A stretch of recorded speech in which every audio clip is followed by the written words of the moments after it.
I've been deciding what video I wanted to shoot today all day, and I was watching YouTube videos and I saw suddenly Lorna do the day and night tag, and I was like, why not? It'll set me on focus for this week, what I want to do this week. I don't know what I want to do this week, honestly.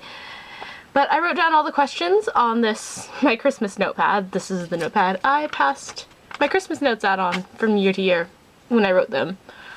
And anyway, blah blah blah, let's get started, shall we? Yeah, that seems like a good idea. Now I'm just talking to myself. Question 1. Do you read more at night or in the morning? I tend to start books later at night. Generally, before I go to bed, I'll be laying in my bed and I'll start reading a book. But in the morning is when, if a book is really good, I'll be all like, I must finish this book before I even get out of bed. Question 2. Are there any books that change the way you think? Obviously I would say yes. I don't think you can read books without at least coming across one that changes the way you think about something. And I agree that every book you read affects the way you see things, even if some books have much larger effects than others. But overall, everything you read becomes part of who you are. YA or not? Of course YA, because when I decided that I wanted to start writing novels, YA was the genre that most of my novels naturally fell into. I read, obviously, on my TBRs every month. I have a book specifically dedicated to not being a YA book. I've never actually grown out of YA, even though I have expanded past it. Are there any characters in books that you think are real? Well, that depends on what you mean by, do I think characters are real? Because obviously, a specific character in a story isn't going to be real, but the types of people that are written into stories can actually be very real. Every character is in some way founded on something that is part of human nature. Nobody touches my books, or I don't mind sharing. It really depends on the book series. Like, this is gonna sound terrible, but I would never lend my Harry Potter series out to anyone. I'd be like, no. But for the most part, I will let people read my books because books are meant to be shared. Do I smell my books? Only when they have a very distinct smell. Like, not everyone likes books. Is this a positive or a negative?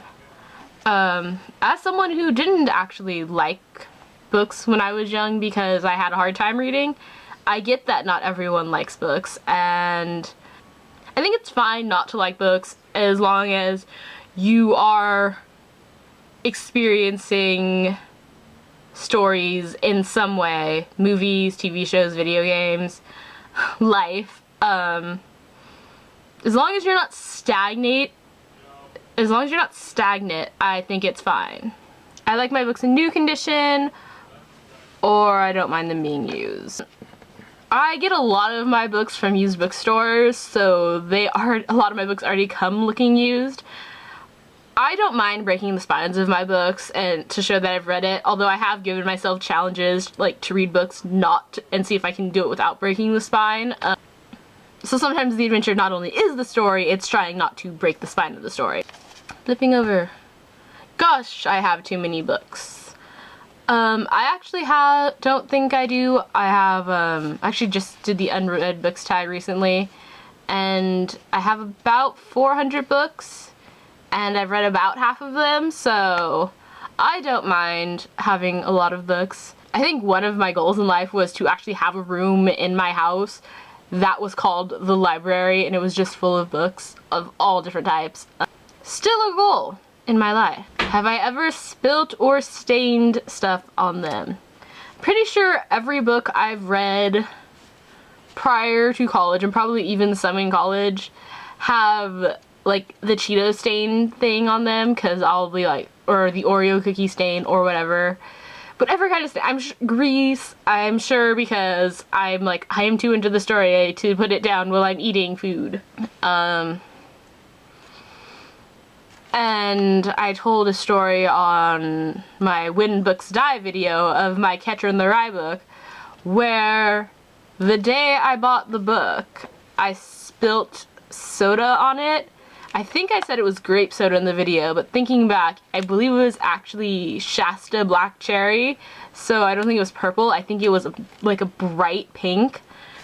Toned or not toned? Okay, according to Suddenly Lorna, this was reading while working out. I've listened to audiobooks while working out, and until tomorrow, TTYL.